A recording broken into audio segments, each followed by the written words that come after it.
Good evening. Better late than never. We're going to be looking at partial interval recording today.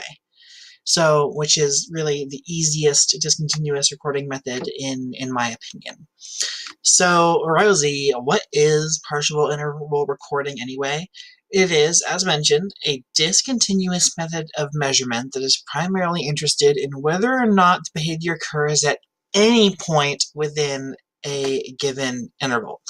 So the way that you're going to do it is set an interval, so anywhere, 5 seconds, 10 seconds, a minute, 10 minutes, any time frame.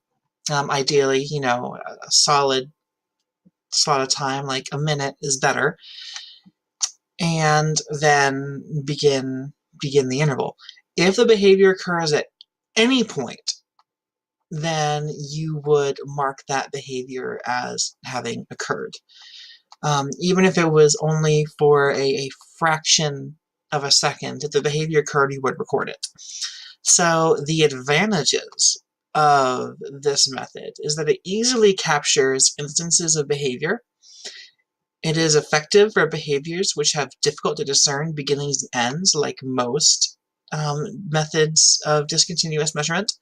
And there is no need to continue observing for behavior once the behavior has occurred. So it frees you up to do other things. You're not constantly monitoring it, and you're not taking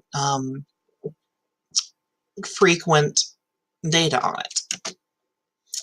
The disadvantages that go with it is that it is discontinuous in nature, and it often underestimates the occurrence of behavior. If a behavior occurred 20 times versus 1 time, it would still only be marked as 1 instance, a plus for that interval. And it requires attending to behavior at least until the behavior occurs, unlike, say, momentary time sampling, which is only concerned about whether or not the behavior is occurring at the moment the interval ends. What we're going to do now is we're going to look at an example video that I found on YouTube. Every 5 seconds, we're going to take note of whether or not the subject is raising their hand utilizing the partial interval method. I wrote the wrong method there. It's going to be partial interval recording. We're going to do 1 minute. 3, 2, 1, start.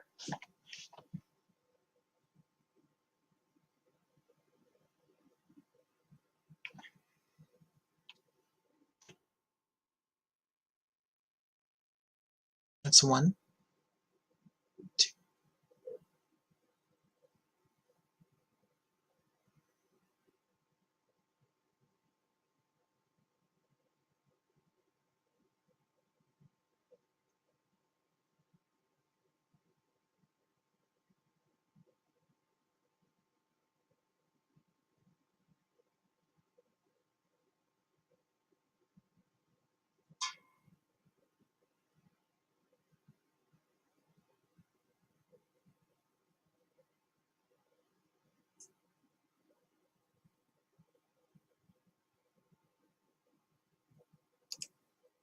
Okay, that was 1 minute recording. So the answers are going to be 0, plus, plus, plus, plus, plus, plus, plus, 0, 0, plus, plus.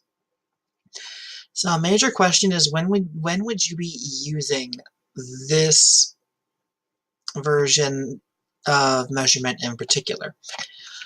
It's great for when you're attempting to reduce a behavior with hard to discern beginnings and ends, whereas for, say, increasing behavior, you'd want to use momentary time sampling.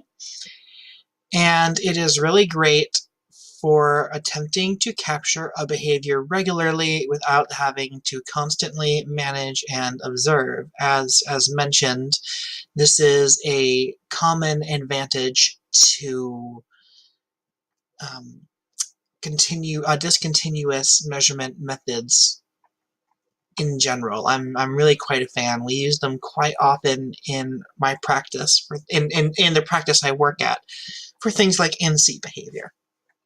Anyway, that is the end of this lesson. Thank you very much.